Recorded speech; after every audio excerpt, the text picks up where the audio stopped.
Welcome to episode 17 of the General Hospital Snarkcast. It's been a fiery week here in Los Angeles and in Port Charles. We're going to talk about that now in our episode when we're going to cover all the things that have happened since the beginning of this new weird year. Welcome to the Snarkcast.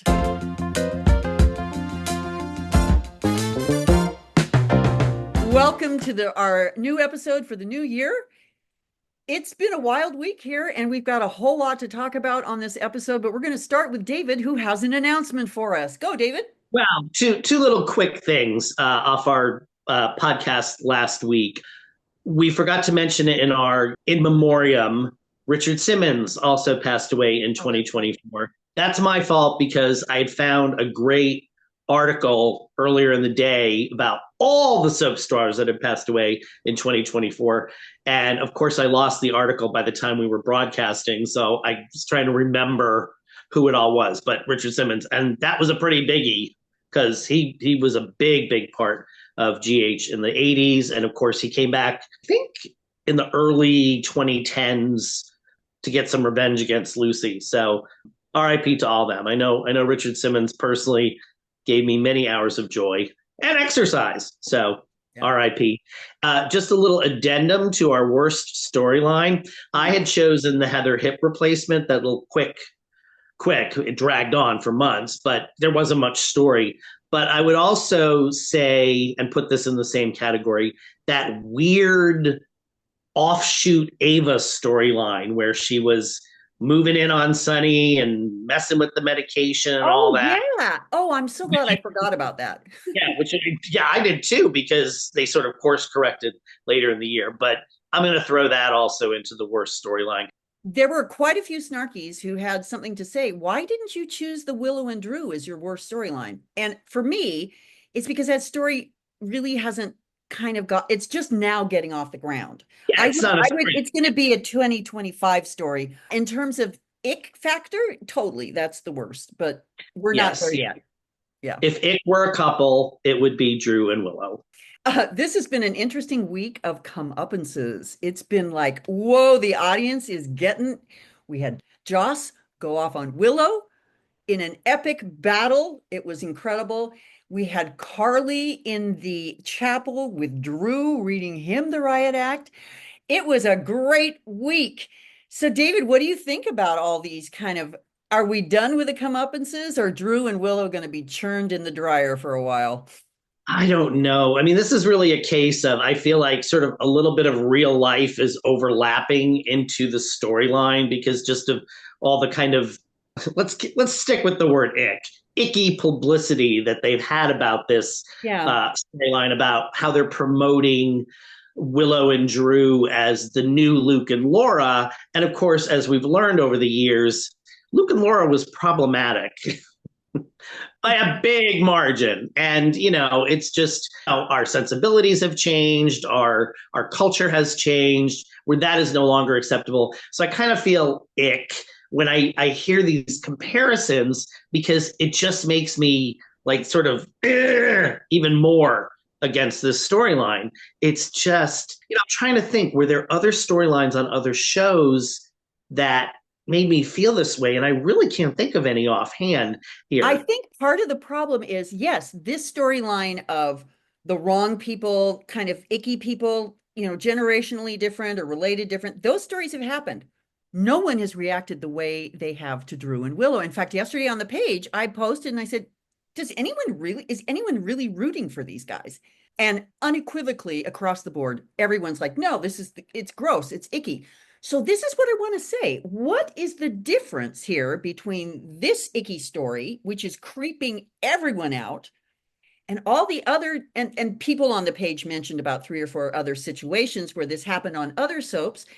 Yeah. Didn't have the ick quality. So what is it that makes this ick? Is it Drew? Yeah, and probably I just thought the biggest probably ick storyline you could probably ever have on a soap, and please people, throw it in the comments if you've got an ick storyline, was probably when Brooke slept with her daughter's boyfriend on Bold and Beautiful. There was like a masquerade party and he was wearing a mask and it was this like young 20 something guy. And Brooke at that point was supposedly in her 40s or 50s. And even that didn't generate the kind of hatred. I mean, I don't know. I mean, the only thing I can guess at is sort of the factors that have played into these characters, i.e., Drew is a completely different character played by Cameron Matheson. And I mean, they're really leaning into the just how despicable he is. And Willow has never been, to me, a strong leading character. She has never been a person that I want to see in a romance. Michael's dressing down of her or talking about her to Jason. He's talking about this is a woman who doesn't know who she is. She just conforms to whomever she thinks the other person needs to be. And I thought, whoa, that was brilliant and insightful. That's a good thing, yeah. I think part of our ick with them is that Willow has been Polly Pocket to us, you know, the little cute little person who does, and horrible things happen to her, and we're all like, oh. Holly Hobby. But in reality, I'm going to be really straightforward here. Willow really doesn't have a personality. Yeah. There's nothing about Willow that makes her intrinsically Willow, right? If we talk about Carly, we know who Carly is. Even if we talk about Diane, who isn't a, you know, front row character, we know who Diane is. We don't know who this person is. We have no idea because she's so wishy-washy and she just kind of floats in as the victim. Now, what's interesting is we have two victim characters going right now. Sasha, who's been the victim for years. Good God, they have thrown everything in the book at her. And now we have Willow as the victim. Guess who we feel sorry for? Not Willow. Right. Not Willow. So I think that's a really interesting thing. I think the writers found themselves in a corner and they're like, how the heck do we get ourselves? Oh, let's just let's make them horrible. Then people at least will notice them, right? Because frankly, Willow. Hey, though, I do have to say, though, this past year, well, the past several years, I have complained that there is no drama on General Hospital. So I do give kudos to the writers for at least the last 2 months stepping it up. And well, actually, probably since Sam died, stepping it up and really creating hot messes. The next question I have is, are these hot messes going anywhere? Is it just all going to be, is there actual storylines or they're just now just shaking everything up? Right. And I mean, either way, it's watchable. The show is watchable right now. It is. I'm absolutely gripped, but I will say this. I'm also exhausted. Could we space out the tragedies for a minute? Good freaking hell. Death, dismemberment, pain, death, more death on fire. I mean, it's like it's a never-ending shit show. I said that. I did say that. I'm allowed to say that. I'm an old lady. You are. As a podcast. But, you know, here's the thing. Okay, great. Here we go. You know, and I was thinking of this yesterday watching the show. Here we go. Here's another storyline. Who's trying to blow up Sunny now? But again, is this gonna go somewhere, or is it just gonna go limp along and then peter out? Was it just the motive, the thing that got Michael off the show? I question these, you know, are these storylines? I don't feel like they're storylines. Things are happening again, which is great. But every time I think it's going to go somewhere, like I had a whole other vision of how this Michael, Drew, Willow thing was going to play out. And, you know, thinking of all the revenge he was going to do and all these great setups. And it didn't happen. Yeah. It just, they played the tape at a party. Here we go. I want to talk about Eden McCoy, Joss. That young woman can knock the crap out of a scene no matter what they give her. And I mentioned this the other day. I want to talk about the gun, Joss and the gun. There was no dialogue in that scene whatsoever, right? After Trina left, Joss is sitting there with the gun, and it's almost like she's touching it as if it were Dex. And the way she's picking the bullets, it was a masterclass. Seriously, that woman, I am so impressed with her and the things they have thrown at her in the years that she's been on. I don't know how old she was when she started, but 15, 16, something like that. Yeah. She has matured and grown in her skill and her craft. And I just wanted to give a shout out to that because I think she's doing a fantastic job. She's always been good. And I mean, we might give her a little nudge here and there that, we're displeased with something. But yeah, Well, it's actress her swap. character, not we're never displeased with Yeah, it's Eden. always her She's character. But fantastic. yeah, my only question is that the police issued gun? Because if it is, wouldn't the police? Maybe Dex had a gun when he was working for Sonny, so that could be that gun. So The we'll other deal. person I want to shout out about this week Yeah. is my boyfriend, Jack Brennan. I love what they're doing with him. Now, we don't see him a lot. He's not front and center yet, but he will be. But look at the role he's playing. Remember, we were all like, is he a good guy or a bad guy? And he's still very much in the gray, but look at how he stepped up for everybody. Mm-hmm. He's kind of the guy behind the scenes doing the stuff that needs to be done, whether it should be a policeman or the WSB or the FBI or whomever. He's doing the authoritative things. And okay, he saw the footage of Cyrus stabbing Dex. What's he going to do with that? Yeah. Why is he sitting on it? Yeah, well, because of Michael. That's why. I hope they don't forget that he saw that, and I don't think they will, but that was really good. I just need some things to kind of slow down for a minute here. I need people now, and I say that with hesitation because the minute things slow down, we start having filler episodes that are meaningless and things like this. So we need to take steps forward in a story. That's what I want instead of like yesterday, even though I was utterly focused. I mean, I did not look away for the whole episode. It was basically just people telling other people about Michael or confronting people about Michael. But in a way that it was interesting. Yeah, very interesting. I'm not And again, I think it's these new dialogue writers, these new script writers. Yeah, they're nailing it. I have to look at who's been let go because I pay attention to the writing credits, but I've only noticed that there's been several new names and several new directors over the last year. So I'll have to look back at, okay, who was our writing staff this time last year compared to who it is now. But there is at least several new script writers and breakdown writers. And that can really help a show, especially if the noticed, I've noticed we get two different kinds of episodes these days. We'll get the episode like we did yesterday, where there's like three or four main things going on that they're following through the whole episode. There's a lot of continuity. We know what's going on. But we also occasionally, like at least once a week, we get an episode where they throw everyone in the cast into teeny tiny little scenes. That would be something the breakdown writers did, right? They mishmash the scenes together in episodes. Is that correct, or am I getting that wrong? The head writer or writers in this show's case is they plot the basic storyline. What the breakdown writers do, and a lot of it depends on the show too, a lot of it can come from the head writers, is how much information do we have to get out this week?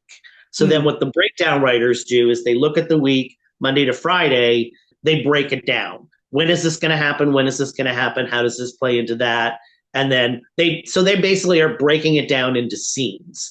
What the script writers do is they get a very, very comprehensive breakdown and sometimes even lines. Jason needs to say this, especially if it's something where it's going to come into play later. So it's important how somebody says something. So then what the script writers do is then they write the dialogue from that script. So when you're getting a breakdown as a script writer for that day's episode, it's basically telling you what to write. You're just actually writing what comes out of people's mouths. I kind of miss how soaps used to be written, where it was like head writer did everything. I don't know how they did it on these half-hour soaps, because even a half-hour soap, that's they never slept. And they took a lot of vitamins. I would think back to like Henry Slazar, who wrote The Edge of Night and Somerset at the same time. He wrote two soap operas at the same time. You couldn't do that today. It was before the internet. He was not distracted. Sure. Thank God for a show like The Edge of Night, there were no spoilers because it was a mystery soap opera. So you kind of wanted to go along with the mystery. I need to talk about my coughing right now, and I want to segue this into the situation in Los Angeles briefly for those who don't live here. This is the week of all the fires in the Palisades and the Hollywood Hills in Pasadena. It is unbelievable here. I'm not in any danger, of course. I live in Long Beach, which is actually the most furthest south you can be in LA County. So I'm about 20 miles away from the fires. However, the air quality is insane. Yesterday, I got up and it was sunny and bright, but the sky was a weird color. You know how that is in fires? Everything was kind of orange and stuff. And it's the energy here for the last 3 or 4 days has been very unsettled. It's just very strange here. All of the studios have shut down temporarily, not because they have been affected by the fires, but they are close enough to the area that any traffic going in and out would impede first responders. And also, there are so many people who've been affected. I know that in the news, people are really focusing on what celebrity lost what thing, and it's tragic, right? But so many more people live in these areas than celebrities. These are people who have lost everything. There is absolutely nothing more terrifying and more tragic than to be homeless suddenly. I want to say that my heart goes out to everyone involved, all the first responders, everyone who is experiencing any kind of pain having to do with this. And it's really a tragic situation. Sadly, it's being politicized. Sadly, California is being thought of, or Los Angeles, Hollywood is, we deserve this or something. And that is an unkind way to think. And I want to say that. When we talk about the characters, we talk about Drew and how he icks us out. Cameron Matheson lost his home. It's horrifying. And Cameron Matheson as a human being is a good man, and I feel horribly for him. That has nothing to do with the character Drew. Just want to say. I just wanted to presence that for everyone. Also, we will not be having text messages from Wicked Stepmother this week, and I will explain why. My stepmom lived in Malibu when she was raising her kids and when she was first married. And in 1960, there was a very big fire in Malibu. And my mom has memories of running down the hill with her kids as the flames took their home. That's a kind of trauma you don't get over, not even 60 years later. And so she just kind of said, my heart is really sad right now. And I just don't feel very snarky. And I get it. I get it. So peace to everyone, comfort, love, prayers, everything that we can send to these beautiful people, because it's worse than anything I've ever seen. And I've lived here almost my entire life. Amen. Amen. Yeah. So we're moving forward in the year. We're going to have a lot of new things. I have been very good about not reading what's coming in 2025 for General Hospital because I don't want to know. You know me, I don't like spoilers. But there's too many pages that have such not only incorrect information, but information that is just downright, and sort of playing off your little speech about the fires. I mean, just tasteless things like last week I read how, Cameron Matheson is out, Billy Miller is back in as Drew. And I'm like, well, I know it's so irresponsible. And what I want to say is some of these pages they're not even located in the United States. They are weird accounts that are just clickbait. And I would recommend, if you are someone who cares about truth, that you not read those things, because they're really, unless you read them for entertainment purposes only, which is why even then, I mean, and here's your tip off. It's always article in the comments. If you see anything that says article in the comments, it's these weird, I don't even know if I'm getting the websites, the Facebook pages correct, but who cares if I am? But it's always like the Jocelyn Jacks fan page and it's like everything but Jocelyn Jacks. Yeah. And anyway. Wish me well, or I'm going to get written off General Hospital. Please love me, or I'm going to get written off General Hospital. None of that is true. Right. And it's not true. And these are people who don't even know what General Hospital is. They're somewhere just generating this stuff. They're probably bots that are doing this kind of thing. But I do love the really bad Photoshop pictures that some people do. That just intrigues me. My favorite is when they'll take Carly's body and just slap someone else's face on it. And it's like they don't even match. They're even in the wrong angle. I love it. It's just so good. Or those montage photos, where it's like several different scenes all at once. It's so funny. Okay. I'm really looking forward to Cyrus and Portia. Maybe Portia could have a little digitalis moment. I like Portia when she gets all, because that was appropriate. Yeah, no, it was. And it's just interesting. I'm looking forward to that. We'll see more of Cyrus. We're going to see more of my new hot bald baddie, Jen Sidwell. You got too many boyfriends on this show because when you said boyfriend earlier, I went to Perry Shen. Oh, he's my real life boyfriend. Oh, okay, He there you go. doesn't. He So, really stepped up this week, which was great. oh With Cyrus. yeah. Brad And killing off Cyrus. That was a great moment. It was really a week of comeuppances, and I love it. There's nothing better than seeing somebody get what's their due. what do you Well, think we've of it? got some things we need to get going. One of them is an Isaiah story. We need to figure out what's going on there. Can we just get the Geo and Brooklyn thing out of the way? Because it's just Well, at stupid. least they dropped the bomb this week. So we know. Yes, they're going ahead with this one. Yeah, they're not going to forget it. It's been a great week. We're looking forward to more.